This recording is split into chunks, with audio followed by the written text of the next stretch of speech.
Hotel style Milagu Pongal with Sambar. Hi friends, welcome to Subbu Creation. எல்லாரும் எப்படி இருக்கீங்க? நல்லா இருக்கீங்களா? நம்ம இப்போ மிளகு பொங்கலுக்கு ஒரு 3/4 கப்பு பாசிப்பருப்பு எடுத்து வச்சிருக்கு, 1 கப்பு பச்சரிசி எடுத்து வச்சிருக்கு. இப்போ பச்சரிசிக்கு பதிலாக நீங்கள் சாப்பாட்டு அரிசியும் சேர்த்துக்கலாம். பாத்திரத்தில் போட்டு நல்லா பருப்பையும் அரிசியும் களைஞ்சி எடுத்துக்கலாம். களைஞ்சி எடுத்துட்டு இந்த பாசிப்பருப்புக்கும் பச்சரிசிக்கும் சேர்த்து 4.5 டம்ளர் தண்ணி ஊற்றிக்கலாம்.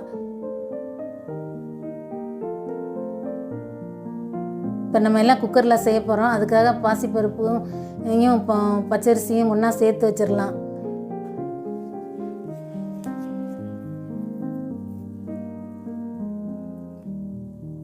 இது கூடயே சாம்பாருக்கு ஒரு 1/4 டம்ளர் பாசிப்பருப்பை கழுவி ஒரு பேசனில் வச்சுருக்கு.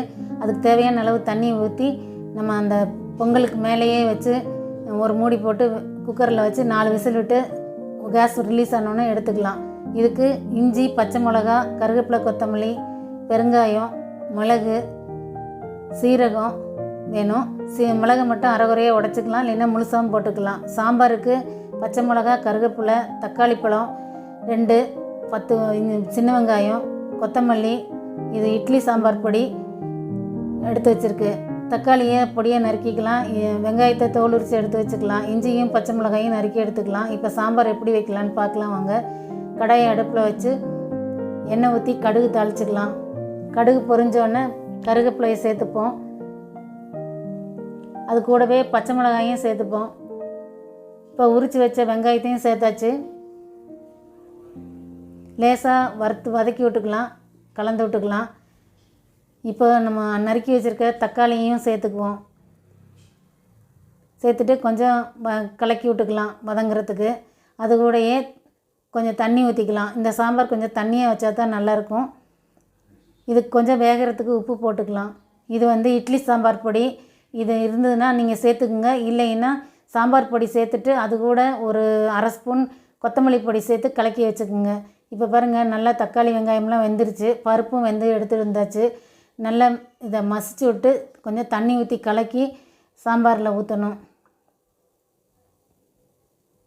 இந்த சாம்பார் செய்கிறது ரொம்ப ஈஸி ஃப்ரெண்ட்ஸ். இந்த சாம்பார் இட்லி, தோசை, உப்புமா எல்லாத்துக்கும் ரொம்ப மேட்சிங்காக இருக்கும்.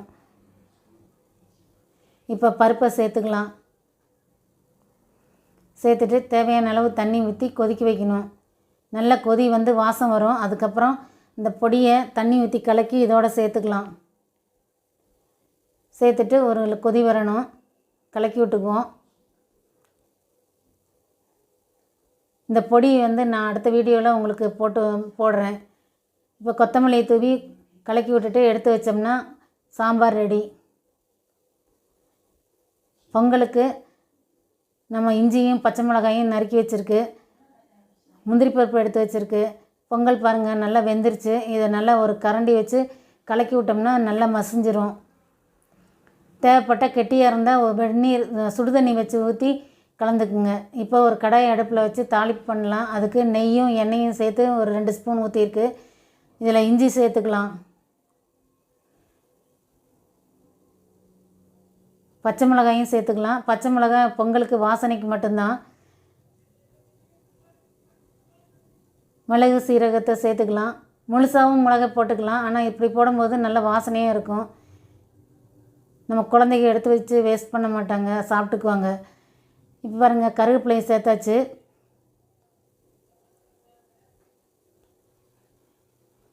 முந்திரி பருப்பையும் சேர்த்துக்கலாம்.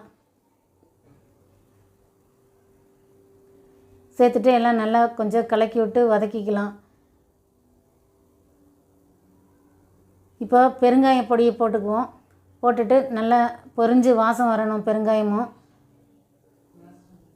வந்ததுக்கப்புறம் எடுத்து நம்ம அதை பொங்கலோடு சேர்த்துக்கலாம். அப்படியே இந்த மீதி நெய், எண்ணெய் எல்லாத்தோடையும் சேர்த்து. பொங்கல் ரொம்ப கெட்டியாக இருக்கிற மாதிரி இருந்தால் சுடுதண்ணி வச்சு 1 டம்ளரோ 1/2 டம்ளரோ ஊற்றி கலக்கிங்க. கொஞ்சம் கொஞ்சமாக ஊற்றி கலக்கிங்க, உங்களுக்கு ஏற்ற கன்சிஸ்டன்சிக்கு. எல்லாம் சேர்த்தாச்சு.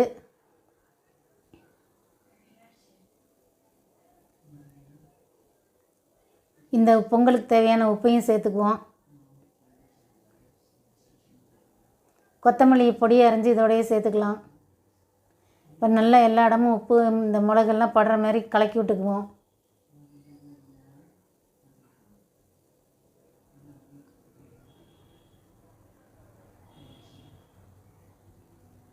கடைசியாக ஒரு ஒரு ஒரு ஒரு ஸ்பூன் நெய்யை சூடு பண்ணி இதில் ஊற்றிக்கலாம். ஊற்றிட்டு நல்லா கலக்கி எடுத்து வச்சுக்கலாம். ஃப்ரெண்ட்ஸ், இந்த வீடியோ உங்களுக்கு பிடிச்சிருந்ததுன்னா நீங்களும் செஞ்சு பாருங்கள். எப்படி இருக்குன்னு கமெண்ட்ஸ் பண்ணுங்கள்.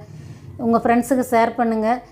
என்னோடய சேனலை சப்ஸ்கிரைப் பண்ணி பெல் ஐக்கான் ப்ரெஸ் பண்ணிவிட்டு ஆல் செலக்ட் பண்ணிங்கன்னா என்னோடய வீடியோஸ் உங்களுக்கு உடனுக்குடன் வரும். தேங்க்யூ ஃபார் வாட்சிங் ஃப்ரெண்ட்ஸ்.